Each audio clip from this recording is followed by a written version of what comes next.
Good, happy Sunday evening, November 8th, 2020. I'm Riley King, and welcome to the Riley King Newscast, right here on the Riley King Network. Let's begin. First up, we're going to begin with COVID-19 updates. 249 new positive cases of COVID-19 announced in New Hampshire by health officials. 4 new hospitalizations.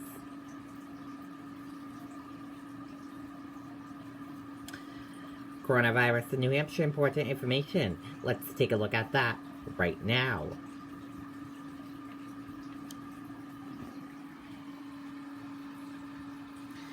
And let's take a look at that information for all of you right now. There are 12,488 number of people in New Hampshire have tested positive for COVID-19. 9,926,622 number of people in the United States have tested positive. 489 number of deaths from COVID-19 in New Hampshire. 749 number of people have been hospitalized with COVID-19 in New Hampshire. 237,425 number of deaths from COVID-19 in the United States. Let's take a look at this map of New Hampshire where current cases of COVID-19 are. In Nashua, 107. And let's take a look at this map of New Hampshire where total cases of COVID-19 are. Nashua, 1297. And now let's take a look at these 3 charts here. Let's start with the first chart here. New cases each day in New Hampshire. In the purple, daily new positive COVID-19 cases. In the orange, new hospitalization. And red, deaths. And let's take a look at this chart here. Current cases in the purple, total current COVID-19 cases. In the orange, current hospitalization. And let's take a look at this chart here. Total cases in the purple, total positive COVID-19 cases. In the orange, total hospitalization. Red, death, and blue, recovered. Let's take a look at this chart here. Positive PCR test rate and daily PCR test. Let's take a look at this chart here. Age group of cases, female and male of cases, and risk information.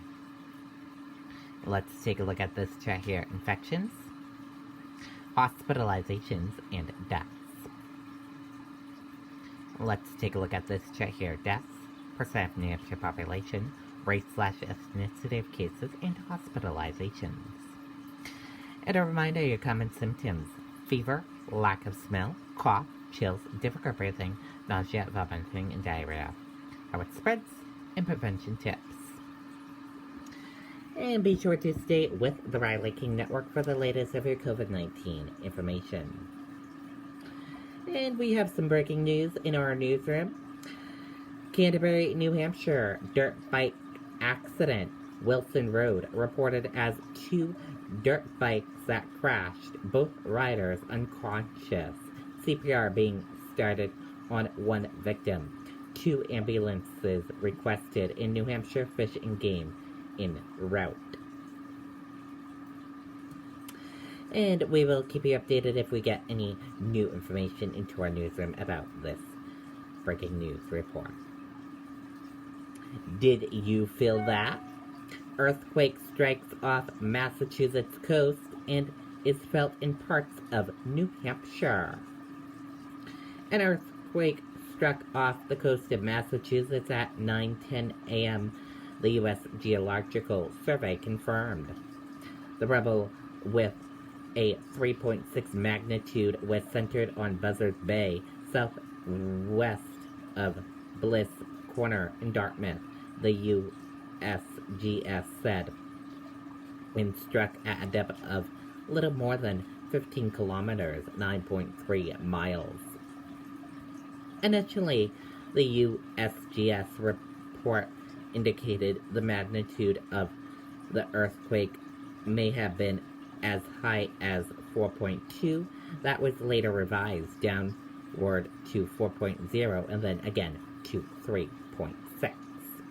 Residents of southern New Hampshire, Rhode Island, and Connecticut have also reported feeling the earthquake. The Fall Rivers Police Department is reporting that it received numerous calls from residents about minor damage inside their homes. Police also said that 2 street signs in the area of East Main Street were uprooted. The Massachusetts Emergency Management Agency said it has not received any reports of major damage or injuries caused by the earthquake, and added that there is no tsunami danger from the quake. According to the USGS records, the last time New England saw an earthquake this strong was on October 16, 2012, when a 4.5 magnitude quake struck near Saco, Maine. Manchester police probe gunfire downtown.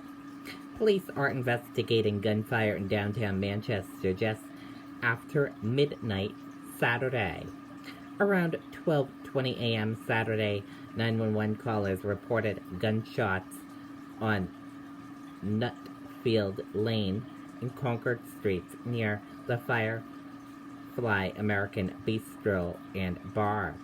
No one was hurt, but police say they found shell casings on the ground there. Police said news release their primary information suggests an argument led to the gunshots. There is no danger to the public, police say. Police ask anyone with information to call 603-668-8711 or the anonymous crime line at 603-624-4040.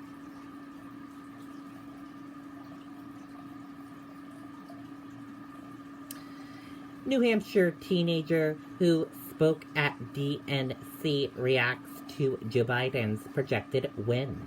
Let's take a listen to that video and that report.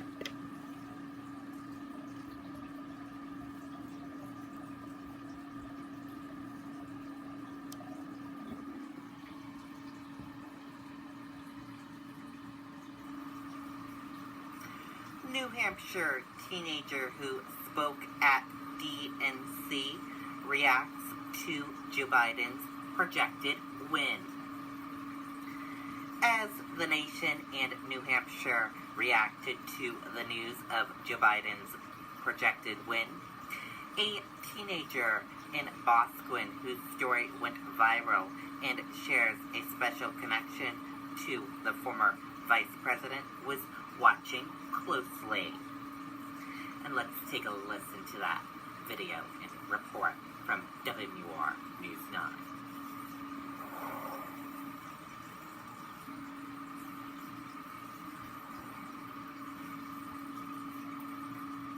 As the nation and New Hampshire reacted to the news of Joe Biden's projected win, a teenager in Boscawen who shares a special connection to the former vice president was watching closely. We first introduced you to 13-year-old Brayton Harrington in August after he delivered a speech at the Democratic National Convention from his bedroom in his New Hampshire home. That went viral. It happened after Biden pulled him aside on the campaign trail in New Hampshire this year, telling him they both stutter. Since Brayton's speech at the DNC, he says he has received letters from supporters who say he has helped them in their own lives. They just had to say, I saw you at the DNC and it was very nice that you did that and you made such an impact on some people. He has made a great impact on a lot of people. And when he's talking about those letters, they span generations. From people 90 years old all the way down to parents of 5-year-olds. Brayton and his dad say they will be watching on Inauguration Day from New Hampshire. Okay, and that does it for this news report right here on the Riley King Network. Thank you for watching this news report right here on the Riley King Network. Goodbye. Okay, and there you go.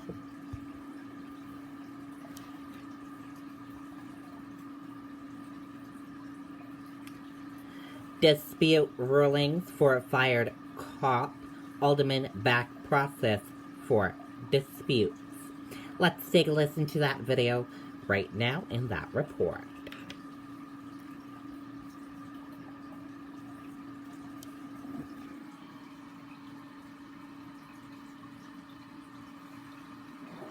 Despite rulings for fired cop, aldermen back process for disputes.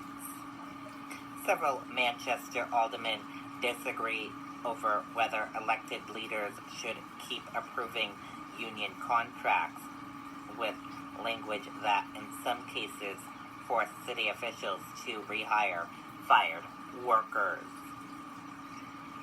At issue are provisions that call for final and binding arbitration in ministry of many public sector union contracts. That means when a union believes a member has been unjustly fired, the union can take the case before a neutral arbiter. The judge, like arbiter, makes the final determination, and because the contract calls for the ruling to be final and to bind both sides, little can be done once a ruling is issued. The city is currently facing an unfair labor practice complaint for refusing to abide by a December 2019 decision by an arbiter to rehire Manchester police officer Aaron Brown. In 2017, Brown joked about shooting black men and referred to them as parking tickets in Texas to his wife on a police department cell phone. The city hired labor lawyer who took the case called Brown a proven racist. Brown told internal affairs investigators he might be prejudiced but is not a racist. The arbiter, Brooklyn, Mass. lawyer, ordered Brown rehired and awarded him all but 30 days in back pay.